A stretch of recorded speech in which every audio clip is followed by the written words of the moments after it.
वाराणसी के ज्ञानव्यापी परिसर का एएसआई सर्वे शुरू। परिसर में मौजूद वजूखाना को छोड़ सारी जगहों का सर्वे के दौरान वादी और प्रतिवादी पक्ष मौजूद। 4 अगस्त तक सौंपनी है सर्वे की रिपोर्ट। ज्ञानव्यापी परिसर में श्रृंगार गौरी की पूजा से संबंधित याचिका स्वीकार करने और परिसर के सर्वे के फैसले को सुप्रीम कोर्ट में चुनौती। मुस्लिम पक्ष आज उच्चतम न्यायालय में इन मामलों पर जल्द सुनवाई की अपील करेगा।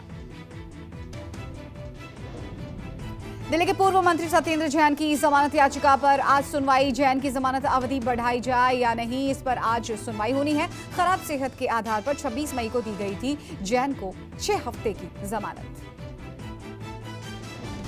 इलाहाबाद हाईकोर्ट आज पूर्व सांसद अफजल अंसारी पर सुना सकता है अहम फैसला। अफजल ने कृष्णानंद राय और कोयला व्यापारी अजय रुंगटा अपहरण केस में मिली 4 साल की सजा को चुनौती दी है।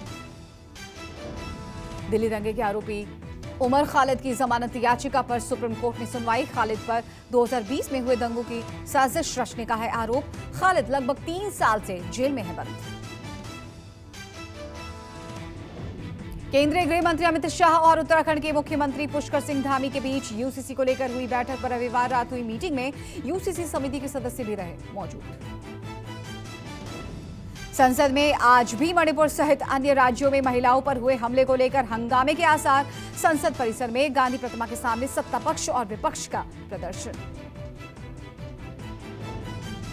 पीएम मोदी भी एनडीए दलों के सांसदों के साथ करेंगे बैठक। 31 जुलाई को पीएम उत्तर प्रदेश, पश्चिम बंगाल, झारखंड और ओडिशा के एनडीए सांसदों से मुलाकात करेंगे। बीजेपी के निमंत्रण पर नेपाल की सत्ताधारी पार्टी सीपीएन माओवादी का 5 सदस्यीय प्रतिनिधिमंडल भारत दौरे पर आएगा।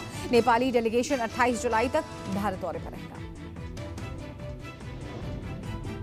दक्षिण अफ्रीका के जोहान्सबर्ग में ब्रिक्स देशों के एनएसए की बैठक। एनएसए अजीत डोभाल की होगी चीनी अधिकारी यांग जेची से मुलाकात। धार्मिक कट्टरता, आतंकवाद और यूक्रेन युद्ध पर बैठक में चर्चा। केंद्रीय मंत्री अनुराग ठाकुर ने विपक्ष पर मणिपुर सहित महिलाओं पर हुए हमले को लेकर बहस से भागने का आरोप लगाया। ठाकुर ने कहा, किसी राज्य में महिलाओं पर हमला होना सभ्य समाज पर धब्बा है। कांग्रेस नेता मल्लिकार्जुन खड़गे आज सुबह 10 बजे करेंगे विपक्षी नेताओं के साथ बैठक। विपक्षी दलों ने मणिपुर पर चर्चा के लिए लोकसभा में रूल 193 और राज्यसभा में रूल 176 और 267 के तहत नोटिस दिया। पंजाब के कांग्रेस नेता नवजोत सिंह सिद्धू ने केंद्र के अध्यादेश के खिलाफ आपके समर्थन को सही कदम ठहराया। सिद्धू ने केंद्र सरकार को आड़े हाथों लेते हुए तंज कसा। पटना में लाठीचार्ज के खिलाफ आज से बीजेपी का राज्यव्यापी हस्ताक्षर अभियान। 13 जुलाई को डोमिसाइल नीति और बेरोजगारी के खिलाफ प्रदर्शन। नीतीश कुमार के खिलाफ बीजेपी ने सुप्रीम कोर्ट का भी दरवाजा खटखटाया। पुलिस लाठीचार्ज के खिलाफ दायर याचिका पर आज सुनवाई संभव। पंजाब के पूर्व वित्त मंत्री और बीजेपी नेता मनप्रीत सिंह बादल की आज विजिलेंस के सामने पेशी। मनप्रीत के खिलाफ भटिंडा में पूरा की प्रॉपर्टी औने पौने दाम पर बेचने का है आरोप। राजस्थान विधानसभा के मानसून सत्र का आज आखिरी दिन। गहलोत कैबिनेट से बर्खास्त मंत्री राजेंद्र गुढ़ा का ऐलान। आज सदन में खोलूंगा सीएम गहलोत और उनकी सरकार की पोल। पश्चिम बंगाल विधानसभा का आज से मानसून सत्र। सत्ता पक्ष और विपक्ष में मणिपुर सहित राज्यों में महिलाओं पर हुए हमले को लेकर तकरार की आशंका। यूपी में समाजवादी पार्टी और आरएलडी को आज लग सकता है बड़ा झटका। सपा के साहिब सिंह सैनी, सुषमा पटेल और जगदीश सोनकर, जबकि आरएलडी के राजपाल सैनी हो सकते हैं बीजेपी में शामिल। केंद्रीय मंत्री अमित शाह का रायपुर दौरा। स्थानीय नेताओं के साथ शाह ने की बैठक। रमन सिंह, ओम माथुर समेत कई नेता रहे मौजूद। उत्तर प्रदेश के मुख्यमंत्री योगी आदित्यनाथ ने अपने गृह नगर गोरखपुर को दी 72 करोड़ की परियोजनाओं की सौगात। भाटी विहार कॉलोनी में बनेगा स्पोर्ट्स कॉम्प्लेक्स। भोपाल में बीजेपी की बड़ी बैठक। केंद्रीय मंत्री और मध्य प्रदेश के चुनाव प्रभारी भूपेंद्र यादव, अश्विनी वैष्णव, नरेंद्र सिंह तोमर, कैलाश विजयवर्गीय, सीएम शिवराज समेत कई नेता हुए शामिल। ओडिशा के मुख्यमंत्री नवीन पटनायक देश के सबसे ज्यादा दिनों तक रहने वाले मुख्यमंत्री बन गए हैं। पहले 23 साल 138 दिन तक सीएम रहने का रिकॉर्ड पश्चिम बंगाल के ज्योति बसु के नाम था। चूराचांदपुर के तोरबुंग इलाके में हिंसा के बाद तनाव। सेना के साथ असम राइफल, सीआरपीएफ और बीएसएफ की तैनाती के साथ साथ हवाई निगरानी भी बढ़ाई गई है। मणिपुर में ताजा हालात को देखते हुए कुकी और मैतेई समाज के सीमावर्ती इलाकों में सेना और असम राइफल्स का एक्शन। कई रास्तों पर कई जगहों पर सेना ने बंकर बनाने शुरू कर दिए। मणिपुर सरकार पर बरसी दिल्ली महिला आयोग अध्यक्ष स्वाति मालीवाल को राज्य के हिंसाग्रस्त इलाकों के दौरे की नहीं मिली इजाजत। चीजों का जायजा लेने और उनकी मदद करने मैं वहां जाना चाहती हूँ। तो मणिपुर सरकार का जो सुझाव है कि मैं अपने डिसीजन को रिकंसिडर करूं, उसके बारे में मैंने काफ़ी सोचा और मैंने ये निर्णय लिया है कि मैं मणिपुर जा रही हूं। मणिपुर सरकार ने दिल्ली महिला आयोग अध्यक्ष से फिलहाल राज्य का दौरा नहीं करने की अपील की है। बावजूद स्वाति रविवार को इम्फाल पहुंची थी। मणिपुर हिंसा को लेकर सियासत जारी। हिमंता बिस्वा शर्मा ने ट्वीट करके कांग्रेस को पलटवार किया है। कहा, कांग्रेस का दोहरापन चिंताजनक है। यूपीए कार्यकाल के दौरान मणिपुर नाकेबंदी की राजधानी बन गई थी। मणिपुर की आग अब मिजोरम तक फैली। मिजोरम से भाग रहे मैतेई समुदाय के लोगों ने कहा, मिल रही हैं धमकियां। मैतेई समुदाय के लोगों ने पलायन करना शुरू कर दिया। कुछ लोगों ने हवाई अड्डों पर तो कुछ लोगों ने सुरक्षित स्थानों पर आश्रय लिया। मणिपुर में टेंशन के बीच आइजोल से मैतेई लोगों को एयरलिफ्ट कर सकती है सरकार। आइजोल के कॉलेज यूनिवर्सिटी में बड़ी सिक्योरिटी। सरकार ने कहा, जरूरत पड़ी तो एयरलिफ्ट किए जाएंगे लोग।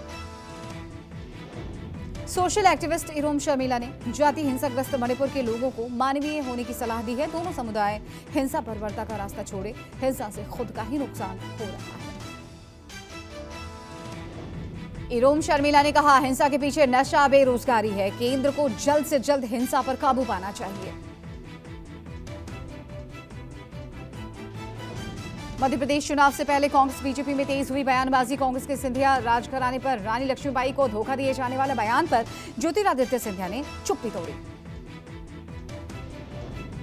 ज्योतिरादित्य सिंधिया बोले, जिन्होंने इतिहास का एक पन्ना भी नहीं पढ़ा है, उन्हें जो बोलना है बोलने दीजिए। अगर हम धोखेबाज थे तो मेरे पिता और फिर बाद में मुझे कांग्रेस में क्यों शामिल किया गया था? जो उनकी भूमिका है वो निभाएंगे। जो लोगों ने इतिहास का एक पन्ना भी नहीं पढ़ा है, उनको जो कहना है कहने दो। 5 अगस्त को बीजेपी नेताओं के घरों का घेराव के बयान पर फंसे अभिषेक बैनर्जी के खिलाफ बीजेपी नेताओं ने की पुलिस में शिकायत।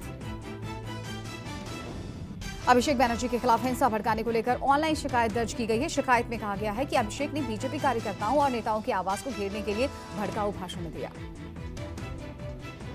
शहीद दिवस के दौरान अभिषेक बैनर्जी ने कहा था, बीजेपी नेताओं के घर का घेराव करो, बुजुर्गों को छोड़ किसी को बाहर ना निकलने दो। अभिषेक बैनर्जी के बयान पर शुभेंदु अधिकारी का पलटवार। कहा, बीजेपी नेताओं के घरों का घेराव किया तो वो टीएमसी के सांसदों को संसद में नहीं घुसने देंगे। राजस्थान के अलवर की भिवाड़ी इंडस्ट्रियल एरिया की रहने वाली अंजू पहुंची पाकिस्तान। खैबर पख्तूनख्वा के रहने वाले अपने फेसबुक प्रेमी नसरुल्लाह से मिलने गई अंजू अपने पति और 2 बच्चों को छोड़कर पाकिस्तान गई है। अंजू मूल रूप से मध्य प्रदेश के गुना की रहने वाली है, जबकि उसका प्रेमी अरविंद उत्तर प्रदेश के बलिया का है।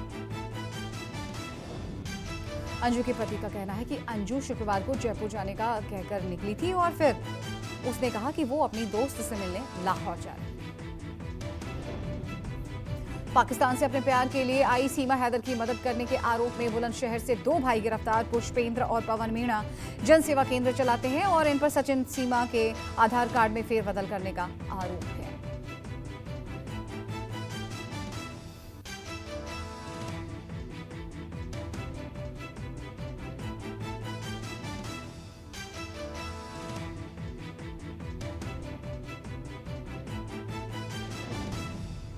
दिल्ली में फिर बढ़ा बाढ़ का खतरा। खतरे के निशान के ऊपर पहुंचा यमुना का जलस्तर। पुराना लोहा पुल के पास यमुना का जलस्तर 206.96 मीटर दर्ज।